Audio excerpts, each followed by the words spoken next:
ಗಡಿ ಜಿಲ್ಲೆ ಬೀದರಲ್ಲಿ ಬೇಸಿಗೆಗೂ ಮುನ್ನ ಈಗಾಗಲೇ ಅಲ್ಲಲ್ಲಿ ಕುಡಿಯುವ ನೀರಿನ ಸಮಸ್ಯೆ ಉದ್ಭವ ಆಗ್ತಾ ಇದೆ ಅಂತ ಹೇಳ್ಬೋದು. ಹಾಗಾದ್ರೆ ಎಷ್ಟು ಊರುಗಳಲ್ಲಿ ಮುಂಬರುವ ದಿನಗಳಲ್ಲಿ ಮಾರ್ಚ್ ಏಪ್ರಿಲ್ ಕುಡಿಯುವ ನೀರಿನ ಸಮಸ್ಯೆ ಆಗಬಹುದು ಅವರನ್ನೇ ಕೇಳೋಣ. ಸರ್, ಈಗಾಗಲೇ ಪ್ರತಿ ವರ್ಷ ಬೇಸಿಗೆ ಬಂದರೂ ಸಾಕು ಔರಾದು, ಭಾಲ್ಕಿ, ಬಸವ ಕಲ್ಯಾಣ ನೂರಾರು ಹಳ್ಳಿಗಳಲ್ಲಿ ಏಪ್ರಿಲ್, ಮೇ, ಮಾರ್ಚ್ ತಿಂಗಳಲ್ಲಿ ಮುಂದಿನ ತಿಂಗಳಲ್ಲಿ ಸಾಕಷ್ಟು ಸಮಸ್ಯೆ ಆಗ್ತಾವೆ ಸರ್. ಅಂದರೆ ಈ ಬಾರಿ ಏನು ಪ್ಲ್ಯಾನ್ ಮಾಡ್ಕೊಂಡ್ರಿ ಕುಡಿಯೋ ನೀರಿನ ಸಮಸ್ಯೆ ಆಗಬಾರ್ದು, ಜನ ಬಾವಿಗೆ, ಕೊಳವೆ ಬಾವಿಗೆ, ಹೊಲ ಗದ್ದೆಗಳಿಗೆ ಹೋಗ್ಲಾರ್ದಪ್ಲೆ ಏನೊಂದು ಪ್ಲ್ಯಾನ್ ಮಾಡಿರಿ ಸರ್ ಮಾಸ್ಟರ್? ನಮ್ಮ ಜಿಲ್ಲೆಯಲ್ಲಿ ಮಾರ್ಚ್ ತಿಂಗಳಲ್ಲಿ ಸುಮಾರು 46 ಗ್ರಾಮದಲ್ಲಿ ಸಮಸ್ಯೆ ಆಗ್ಬೋದಂತ ನಮ್ಮದು ಒಂದು ಅಂದಾಜು ಇದೆ. ಸೊ ಆ ನಿಟ್ಟಿನಲ್ಲಿ ನಾವು ಈಗಾಗಲೇ ಆ ಗ್ರಾಮಗಳಲ್ಲಿ ಮುಂಚಿತವಾಗಲೇ ಬೋರ್ವೆಲ್ ಐಡೆಂಟಿಫೈ ಮಾಡಿ ಅಲ್ಲಿ ಹೈರಿಂಗ್ ಆಫ್ ದ ಬೋರ್ವೆಲ್ ಕೂಡ ಮಾಡ್ತಾಯಿದ್ದೀವಿ. ಜೊತೆಗೆ ಟ್ಯಾಂಕರ್ ಸಮಸ್ಯೆ ಇದ್ದರೆ ಟ್ಯಾಂಕರ್ಗಳು ಕೂಡ ಟೆಂಡರ್ ಮುಖಾಂತರ ಕರೆದು ಐಡೆಂಟಿಫೈ ಮಾಡಿ ಇಡ್ತಾ ಇದ್ದೀವಿ. ಕಳೆದ ವರ್ಷ ಕೂಡ ನಮ್ಮ ಜಿಲ್ಲೆಯಲ್ಲಿ ಸುಮಾರು 90 ಗ್ರಾಮದಲ್ಲಿ ಈ ಸಮಸ್ಯೆ ಆಗಿತ್ತು. ಅದರಲ್ಲಿ 18 ಗ್ರಾಮಗಳಲ್ಲಿ ನಾವು ಟ್ಯಾಂಕರ್ ಮುಖಾಂತರ ಸಪ್ಲೈ ಮಾಡಿದ್ದೀವಿ. ಹಾಗೂ 98 ಬೋರ್ವೆಲ್ ಕೂಡ ಪ್ರೈವೇಟ್ ಬೋರ್ವೆಲ್ ಹೈರ್ ಮಾಡಿದ್ದೀವಿ. ಸೊ ಈ ವರ್ಷವೂ ಕೂಡ ಆ ನಿಟ್ಟಿನಲ್ಲಿ ಮುಂಚಿತವಾಗಲೇ ನಾವು ಪ್ರೈವೇಟ್ ಬೋರ್ವೆಲ್ಗಳು ಕೂಡ ಐಡೆಂಟಿಫೈ ಮಾಡಿ ಇಡ್ತೀವಿ. ಹಾಗೂ ಟ್ಯಾಂಕರ್ಗಳು ಕೂಡ ಟೆಂಡರ್ ಮುಖಾಂತರ ಐಡೆಂಟಿಫೈ ಮಾಡಿ ಇಡ್ತೀವಿ. ಈಗ ಸದ್ಯ ಆ್ಯಸ್ ಆಫ್ ನಾವು ಶಿವಂಪುರ ತಾಂಡ ಅಂತ ಒಂದು ಮುರ್ಕಿ ಗ್ರಾಮ ಪಂಚಾಯತ್ ಕಮಲನಗರ ತಾಲೂಕಲ್ಲಿ ಟ್ಯಾಂಕರ್ ಮುಖಾಂತರ ಸಪ್ಲೈ ಮಾಡ್ತಾಯಿದ್ವಿ. 50-60 ಖಾಸಗಿ ಬೋರ್ವೆಲ್ಗಳನ್ನು ಐಡೆಂಟಿಫೈ ಮಾಡಿ ಇಡ್ತೀವಿ. ಹಾಗೂ ಒಂದು 10-15 ಟ್ಯಾಂಕರ್ ಸಪ್ಲೈ ಕೂಡ ಮಾಡ್ಬೋದಾಗತ್ತೆ ಆ ಗ್ರಾಮಗಳಲ್ಲಿ. ಅಲ್ಲೂ ಕೂಡ ನಾವು ಐಡೆಂಟಿಫೈ ಮಾಡಿ ಇಡ್ತೀವಿ. ಜೊತೆಗೆ ಜನರಿಗೆ ಯಾವುದೇ ಥರದ್ದು ಗ್ರಾಮಗಳಲ್ಲಿ ಸಮಸ್ಯೆಗಳು ಬಂದರೆ ತಕ್ಷಣವೇ ಸ್ಪಂದನೆ ಮಾಡೋಕ್ಕೆ ನಾವು PDOಗಳಿಗೆ ಕಟ್ಟುನಿಟ್ಟಾಗಿ ಸೂಚನೆ ಕೊಟ್ಟಿದ್ದೀವಿ. ಜೊತೆಗೆ ತಾಲೂಕಾ ಮಟ್ಟದಲ್ಲಿ ಹಾಗೂ ಜಿಲ್ಲಾ ಮಟ್ಟದಲ್ಲಿ ಒಂದು ಹೆಲ್ಪ್ಲೈನ್ ಕೂಡ ನಾವು ಚಾಲನೆಯಲ್ಲಿ ತರ್ತಾ ಇದ್ದೀವಿ. ಈಗಾಗಲೇ ತಂಡಗಳನ್ನು ರಚಿಸ್ತಾ ಇದ್ದೀವಿ.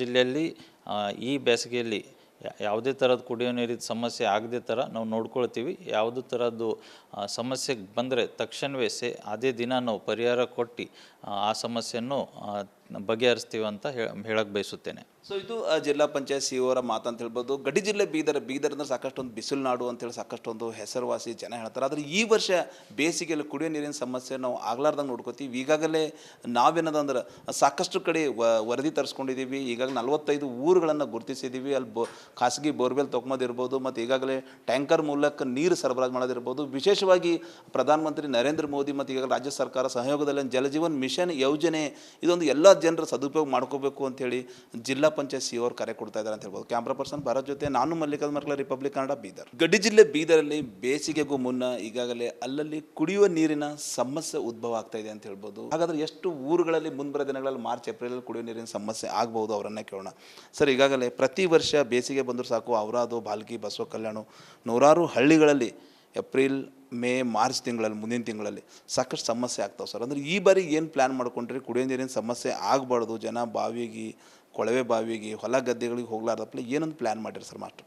ನಮ್ಮ ಜಿಲ್ಲೆಯಲ್ಲಿ ಮಾರ್ಚ್ ತಿಂಗಳಲ್ಲಿ ಸುಮಾರು 46 ಗ್ರಾಮದಲ್ಲಿ ಸಮಸ್ಯೆ ಆಗ್ಬೋದಂತ ನಮ್ಮದು ಒಂದು ಅಂದಾಜು ಇದೆ. ಸೊ ಆ ನಿಟ್ಟಿನಲ್ಲಿ ನಾವು ಈಗಾಗಲೇ ಆ ಗ್ರಾಮಗಳಲ್ಲಿ ಮುಂಚಿತವಾಗಲೇ ಬೋರ್ವೆಲ್ ಐಡೆಂಟಿಫೈ ಮಾಡಿ ಅಲ್ಲಿ ಹೈರಿಂಗ್ ಆಫ್ ದ ಬೋರ್ವೆಲ್ ಕೂಡ ಮಾಡ್ತಾಯಿದ್ದೀವಿ. ಜೊತೆಗೆ ಟ್ಯಾಂಕರ್ ಸಮಸ್ಯೆ ಇದ್ದರೆ ಟ್ಯಾಂಕರ್ಗಳು ಕೂಡ ಟೆಂಡರ್ ಮುಖಾಂತರ ಕರೆದು ಐಡೆಂಟಿಫೈ ಮಾಡಿ ಇಡ್ತಾ ಇದ್ದೀವಿ. ಕಳೆದ ವರ್ಷ ಕೂಡ ನಮ್ಮ ಜಿಲ್ಲೆಯಲ್ಲಿ ಸುಮಾರು 90 ಗ್ರಾಮದಲ್ಲಿ ಈ ಸಮಸ್ಯೆ ಆಗಿತ್ತು. ಅದರಲ್ಲಿ 18 ಗ್ರಾಮಗಳಲ್ಲಿ ನಾವು ಟ್ಯಾಂಕರ್ ಮುಖಾಂತರ ಸಪ್ಲೈ ಮಾಡಿದ್ದೀವಿ. ಹಾಗೂ 98 ಬೋರ್ವೆಲ್ ಕೂಡ ಪ್ರೈವೇಟ್ ಬೋರ್ವೆಲ್ ಹೈರ್ ಮಾಡಿದ್ದೀವಿ.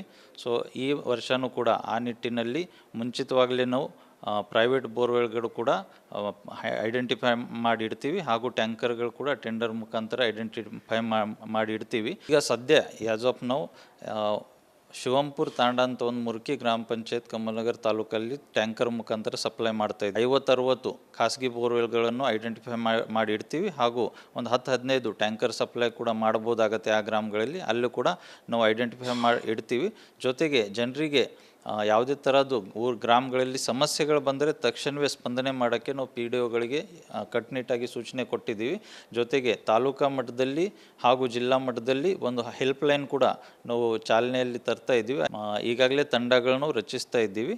ಜಿಲ್ಲೆಯಲ್ಲಿ ಈ ಬೇಸಿಗೆಯಲ್ಲಿ ಯಾವುದೇ ಥರದ ಕುಡಿಯೋ ನೀರಿನ ಸಮಸ್ಯೆ ಆಗದೇ ಥರ ನಾವು ನೋಡ್ಕೊಳ್ತೀವಿ. ಯಾವುದೇ ಥರದ್ದು ಸಮಸ್ಯೆ ಬಂದರೆ ತಕ್ಷಣವೇ ಅದೇ ದಿನ ನಾವು ಪರಿಹಾರ ಕೊಟ್ಟು ಆ ಸಮಸ್ಯೆಯನ್ನು ಬಗೆಹರಿಸ್ತೀವಿ ಅಂತ ಹೇಳಕ್ಕೆ ಬಯಸುತ್ತೇನೆ. ಸೊ ಇದು ಜಿಲ್ಲಾ ಪಂಚಾಯತ್ ಸಿ ಅವರ ಮಾತಂತ ಹೇಳ್ಬೋದು. ಗಡಿ ಜಿಲ್ಲೆ ಬೀದರ್ ಅಂದ್ರೆ ಸಾಕಷ್ಟು ಒಂದು ಬಿಸಿಲು ನಾಡು ಅಂತೇಳಿ ಸಾಕಷ್ಟು ಒಂದು ಹೆಸರುವಾಸಿ ಜನ ಹೇಳ್ತಾರೆ. ಆದರೆ ಈ ವರ್ಷ ಬೇಸಿಗೆಯಲ್ಲಿ ಕುಡಿಯೋ ನೀರಿನ ಸಮಸ್ಯೆ ನಾವು ಆಗ್ಲಾರ್ದಂಗೆ ನೋಡ್ಕೋತೀವಿ. ಈಗಾಗಲೇ ನಾವೇನದಂದ್ರೆ ಸಾಕಷ್ಟು ಕಡೆ ವರದಿ ತರಿಸ್ಕೊಂಡಿದ್ದೀವಿ. ಈಗಾಗಲೇ 45 ಊರುಗಳನ್ನು ಗುರುತಿಸಿದ್ದೀವಿ. ಅಲ್ಲಿ ಖಾಸಗಿ ಬೋರ್ವೆಲ್ ತೊಗೊಂಬೋದಿರ್ಬೋದು, ಮತ್ತು ಈಗಾಗಲೇ ಟ್ಯಾಂಕರ್ ಮೂಲಕ ನೀರು ಸರಬರಾಜು ಮಾಡೋದಿರ್ಬೋದು. ವಿಶೇಷವಾಗಿ ಪ್ರಧಾನಮಂತ್ರಿ ನರೇಂದ್ರ ಮೋದಿ ಮತ್ತು ಈಗಾಗಲೇ ರಾಜ್ಯ ಸರ್ಕಾರ ಸಹಯೋಗದಲ್ಲಿ ಜಲಜೀವನ್ ಮಿಷನ್ ಯೋಜನೆ ಇದೊಂದು ಎಲ್ಲ ಜನರ ಸದುಪಯೋಗ ಮಾಡ್ಕೋಬೇಕು ಅಂತೇಳಿ ಜಿಲ್ಲಾ ಪಂಚಾಯತ್ ಸಿ ಅವರು ಕರೆ ಕೊಡ್ತಾ ಇದ್ದಾರೆ ಅಂತ ಹೇಳ್ಬೋದು. ಕ್ಯಾಮ್ರಾ ಪರ್ಸನ್ ಭಾರತ್ ಜೊತೆ ನಾನು ಮಲ್ಲಿಕಾರ್ಜುನ ಮರ್ಕಲ, ರಿಪಬ್ಲಿಕ್ ಕನ್ನಡ, ಬೀದರ್. ಗಡಿ ಜಿಲ್ಲೆ ಬೀದರಲ್ಲಿ ಬೇಸಿಗೆಗೂ ಮುನ್ನ ಈಗಾಗಲೇ ಅಲ್ಲಲ್ಲಿ ಕುಡಿಯುವ ನೀರಿನ ಸಮಸ್ಯೆ ಉದ್ಭವ ಆಗ್ತಾ ಇದೆ ಅಂತ ಹೇಳ್ಬೋದು. ಹಾಗಾದ್ರೆ ಎಷ್ಟು ಊರುಗಳಲ್ಲಿ ಮುಂಬರುವ ದಿನಗಳಲ್ಲಿ ಮಾರ್ಚ್ ಏಪ್ರಿಲಲ್ಲಿ ಕುಡಿಯುವ ನೀರಿನ ಸಮಸ್ಯೆ ಆಗ್ಬೋದು ಅವರನ್ನೇ ಕೇಳೋಣ. ಸರ್, ಈಗಾಗಲೇ ಪ್ರತಿ ವರ್ಷ ಬೇಸಿಗೆ ಬಂದರೂ ಸಾಕು ಔರಾದು, ಭಾಲ್ಕಿ, ಬಸವ ಕಲ್ಯಾಣ ನೂರಾರು ಹಳ್ಳಿಗಳಲ್ಲಿ ಏಪ್ರಿಲ್, ಮೇ, ಮಾರ್ಚ್ ತಿಂಗಳಲ್ಲಿ, ಮುಂದಿನ ತಿಂಗಳಲ್ಲಿ ಸಾಕಷ್ಟು ಸಮಸ್ಯೆ ಆಗ್ತಾವೆ ಸರ್. ಅಂದರೆ ಈ ಬಾರಿ ಏನು ಪ್ಲ್ಯಾನ್ ಮಾಡ್ಕೊಂಡ್ರಿ ಕುಡಿಯೋ ನೀರಿನ ಸಮಸ್ಯೆ ಆಗಬಾರ್ದು, ಜನ ಬಾವಿಗೆ, ಕೊಳವೆ ಬಾವಿಗೆ, ಹೊಲ ಗದ್ದೆಗಳಿಗೆ ಹೋಗ್ಲಾರ್ದಪ್ಲೆ ಏನೊಂದು ಪ್ಲ್ಯಾನ್ ಮಾಡಿರಿ ಸರ್ ಮಾಸ್ಟರ್?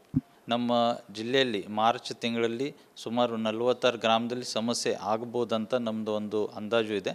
ಸೊ ಆ ನಿಟ್ಟಿನಲ್ಲಿ ನಾವು ಈಗಾಗಲೇ ಆ ಗ್ರಾಮಗಳಲ್ಲಿ ಮುಂಚಿತವಾಗಲೇ ಬೋರ್ವೆಲ್ ಐಡೆಂಟಿಫೈ ಮಾಡಿ ಅಲ್ಲಿ ಹೈರಿಂಗ್ ಆಫ್ ದ ಬೋರ್ವೆಲ್ ಕೂಡ ಮಾಡ್ತಾಯಿದ್ದೀವಿ. ಜೊತೆಗೆ ಟ್ಯಾಂಕರ್ ಸಮಸ್ಯೆ ಇದ್ದರೆ ಟ್ಯಾಂಕರ್ಗಳು ಕೂಡ ಟೆಂಡರ್ ಮುಖಾಂತರ ಕರೆದು ಐಡೆಂಟಿಫೈ ಮಾಡಿ ಇಡ್ತಾಯಿದ್ದೀವಿ. ಕಳೆದ ವರ್ಷ ಕೂಡ ನಮ್ಮ ಜಿಲ್ಲೆಯಲ್ಲಿ ಸುಮಾರು 90 ಗ್ರಾಮದಲ್ಲಿ ಈ ಸಮಸ್ಯೆ ಆಗಿತ್ತು. ಅದರಲ್ಲಿ 18 ಗ್ರಾಮಗಳಲ್ಲಿ ನಾವು ಟ್ಯಾಂಕರ್ ಮುಖಾಂತರ ಸಪ್ಲೈ ಮಾಡಿದ್ದೀವಿ. ಹಾಗೂ 98 ಬೋರ್ವೆಲ್ ಕೂಡ ಪ್ರೈವೇಟ್ ಬೋರ್ವೆಲ್ ಹೈರ್ ಮಾಡಿದ್ದೀವಿ. ಸೊ ಈ ವರ್ಷವೂ ಕೂಡ ಆ ನಿಟ್ಟಿನಲ್ಲಿ ಮುಂಚಿತವಾಗಲೇ ನಾವು ಪ್ರೈವೇಟ್ ಬೋರ್ವೆಲ್ಗಳು ಕೂಡ ಐಡೆಂಟಿಫೈ ಮಾಡಿ ಇಡ್ತೀವಿ. ಹಾಗೂ ಟ್ಯಾಂಕರ್ಗಳು ಕೂಡ ಟೆಂಡರ್ ಮುಖಾಂತರ ಐಡೆಂಟಿಫೈ ಮಾಡಿ ಇಡ್ತೀವಿ. ಈಗ ಸದ್ಯ ಆ್ಯಸ್ ಆಫ್ ನಾವು ಶಿವಂಪುರ ತಾಂಡ ಅಂತ ಒಂದು ಮುರುಕಿ ಗ್ರಾಮ ಪಂಚಾಯತ್ ಕಮಲನಗರ ತಾಲೂಕಲ್ಲಿ ಟ್ಯಾಂಕರ್ ಮುಖಾಂತರ ಸಪ್ಲೈ ಮಾಡ್ತಾಯಿದ್ವಿ. 50-60 ಖಾಸಗಿ ಬೋರ್ವೆಲ್ಗಳನ್ನು ಐಡೆಂಟಿಫೈ ಮಾಡಿ ಇಡ್ತೀವಿ. ಹಾಗೂ ಒಂದು 10-15 ಟ್ಯಾಂಕರ್ ಸಪ್ಲೈ ಕೂಡ ಮಾಡ್ಬೋದಾಗತ್ತೆ ಆ ಗ್ರಾಮಗಳಲ್ಲಿ. ಅಲ್ಲೂ ಕೂಡ ನಾವು ಐಡೆಂಟಿಫೈ ಮಾಡಿ ಇಡ್ತೀವಿ. ಜೊತೆಗೆ ಜನರಿಗೆ ಯಾವುದೇ ಥರದ್ದು ಗ್ರಾಮಗಳಲ್ಲಿ ಸಮಸ್ಯೆಗಳು ಬಂದರೆ ತಕ್ಷಣವೇ ಸ್ಪಂದನೆ ಮಾಡೋಕ್ಕೆ ನಾವು PDOಗಳಿಗೆ ಕಟ್ಟುನಿಟ್ಟಾಗಿ ಸೂಚನೆ ಕೊಟ್ಟಿದ್ದೀವಿ. ಜೊತೆಗೆ ತಾಲೂಕಾ ಮಟ್ಟದಲ್ಲಿ ಹಾಗೂ ಜಿಲ್ಲಾ ಮಟ್ಟದಲ್ಲಿ ಒಂದು ಹೆಲ್ಪ್ಲೈನ್ ಕೂಡ ನಾವು ಚಾಲನೆಯಲ್ಲಿ ತರ್ತಾ ಇದ್ದೀವಿ. ಈಗಾಗಲೇ ತಂಡಗಳನ್ನು ರಚಿಸ್ತಾ ಇದ್ದೀವಿ. ಜಿಲ್ಲೆಯಲ್ಲಿ ಈ ಬೇಸಿಗೆಯಲ್ಲಿ ಯಾವುದೇ ಥರದ ಕುಡಿಯೋ ನೀರಿನ ಸಮಸ್ಯೆ ಆಗದೇ ಥರ ನಾವು ನೋಡ್ಕೊಳ್ತೀವಿ. ಯಾವುದೇ ಥರದ್ದು ಸಮಸ್ಯೆ ಬಂದರೆ ತಕ್ಷಣವೇ ಅದೇ ದಿನ ನಾವು ಪರಿಹಾರ ಕೊಟ್ಟು ಆ ಸಮಸ್ಯೆಯನ್ನು ಬಗೆಹರಿಸ್ತೀವಿ ಅಂತ ಹೇಳಕ್ಕೆ ಬಯಸುತ್ತೇನೆ. ಸೊ ಇದು ಜಿಲ್ಲಾ ಪಂಚಾಯತ್ ಸಿ ಅವರ ಮಾತಂತ ಹೇಳ್ಬೋದು. ಗಡಿ ಜಿಲ್ಲೆ ಬೀದರ್ ಅಂದ್ರೆ ಸಾಕಷ್ಟು ಒಂದು ಬಿಸಿಲು ನಾಡು ಅಂತೇಳಿ ಸಾಕಷ್ಟು ಒಂದು ಹೆಸರುವಾಸಿ ಜನ ಹೇಳ್ತಾರೆ. ಆದರೆ ಈ ವರ್ಷ ಬೇಸಿಗೆಯಲ್ಲಿ ಕುಡಿಯೋ ನೀರಿನ ಸಮಸ್ಯೆ ನಾವು ಆಗ್ಲಾರ್ದಂಗೆ ನೋಡ್ಕೋತೀವಿ. ಈಗಾಗಲೇ ನಾವೇನದಂದ್ರೆ ಸಾಕಷ್ಟು ಕಡೆ ವರದಿ ತರಿಸ್ಕೊಂಡಿದ್ದೀವಿ. ಈಗಾಗಲೇ 45 ಊರುಗಳನ್ನು ಗುರುತಿಸಿದ್ದೀವಿ. ಅಲ್ಲಿ ಖಾಸಗಿ ಬೋರ್ವೆಲ್ ತೊಗೊಂಬೋದಿರ್ಬೋದು, ಮತ್ತು ಈಗಾಗಲೇ ಟ್ಯಾಂಕರ್ ಮೂಲಕ ನೀರು ಸರಬರಾಜು ಮಾಡೋದಿರ್ಬೋದು. ವಿಶೇಷವಾಗಿ ಪ್ರಧಾನಮಂತ್ರಿ ನರೇಂದ್ರ ಮೋದಿ ಮತ್ತು ಈಗಾಗಲೇ ರಾಜ್ಯ ಸರ್ಕಾರ ಸಹಯೋಗದಲ್ಲಿ ಜಲಜೀವನ್ ಮಿಷನ್ ಯೋಜನೆ ಇದೊಂದು ಎಲ್ಲ ಜನರ ಸದುಪಯೋಗ ಮಾಡ್ಕೋಬೇಕು ಅಂತೇಳಿ ಜಿಲ್ಲಾ ಪಂಚಾಯತ್ ಸಿ ಅವರು ಕರೆ ಕೊಡ್ತಾ ಇದ್ದಾರೆ ಅಂತ ಹೇಳ್ಬೋದು. ಕ್ಯಾಮ್ರಾ ಪರ್ಸನ್ ಭಾರತ್ ಜೊತೆ ನಾನು ಮಲ್ಲಿಕಾರ್ಜುನ ಮರ್ಕಲ, ರಿಪಬ್ಲಿಕ್ ಕನ್ನಡ, ಬೀದರ್.